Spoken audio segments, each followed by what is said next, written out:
Hi, welcome back to the channel. My name is Jeremiah, and we are only 3 subs away from 100 subscribers, and I promised I wouldn't do this, but smash that subscribe button. Hey, sorry to interrupt. This is editing Jeremiah, a little bit different from recording Jeremiah, but as I was editing, I did see that the channel did hit 100 subscribers. So that's exciting, super pumped to have 100 subscribers, but that does mean I did ask the internet to smash a subscribe button, and I just wanted to reiterate that's not who we are on this channel, that's not who I represent, and it won't happen again. Back to the video. All right. Now that that's out of the way, I wanted to talk about personal finance. When I was 19, I enlisted and I was thrown into adulthood. And in adulthood, I had to apply for car loans, apartment application, mortgages, refinances, and all of that revolved around credit. Hi, yeah, I'd like to buy 1 car, please. Oh yeah, for sure. What can I get you in, man? You looking for anything in particular, or what's up? No, not looking for anything specific. This is actually my first car from a dealership, so I'm pretty excited. Oh, so this is your first time coming to a dealership? Yep, I'm actually pretty naive to this whole process, but I mean, I know you'll take care of me, right? Oh, for sure, yeah, we're gonna take real good care of you. Before we get started, just a random question. Do you know what a APR is at all? Or APR?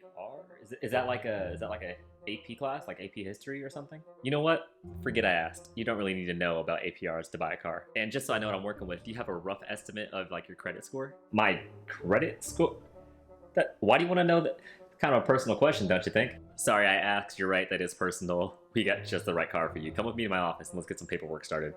Oh, bet. Awesome. Just let me know where you need me to sign. I had zero idea what credit was, and I was hurt. So I did what I do when I don't know something. I hopped on YouTube and I started learning. Apparently, credit is this number the government gives us, and it deems how worthy we are to pay back money. Right? Yeah, I know what you're thinking. The government has the audacity to give us a score about how to pay back money when they're trillions in debt?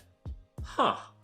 The nerve. After I figured out what credit was, I decided to do a little bit more digging to see how I can up my numbers, because it was low, very low. So many different sources were saying that credit cards are the key to pumping up your credit score, and I thought that was mind-blowing because I've been preached to that credit cards are bad, they're for the irresponsible, and I feel like it's not just me. I feel like a lot of people think that credit cards are just terrible for you. They are wrong. So when I started my journey to get better credit, the first thing I did was download Credit Karma, and I can't recommend it and stress that enough. It's so important to know where you're starting. Applications like Credit Karma break it down and give you tips and suggestions on how you can actually increase your credit. So I got Credit Karma and I saw that my credit score was about 550, which is terrible, but at least I knew where I was starting.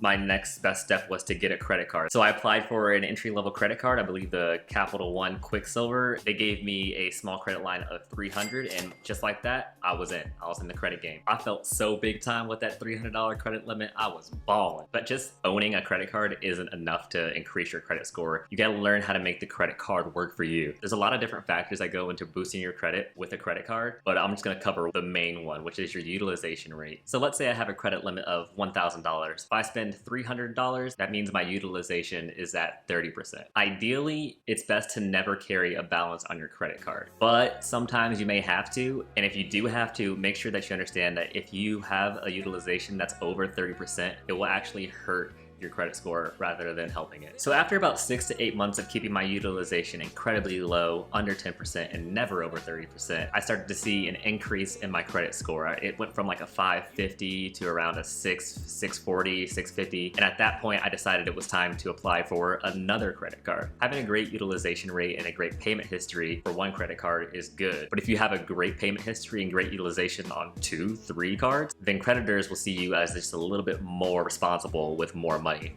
and thus increasing your credit score. Obviously, I'm not a certified professional financial wizard, but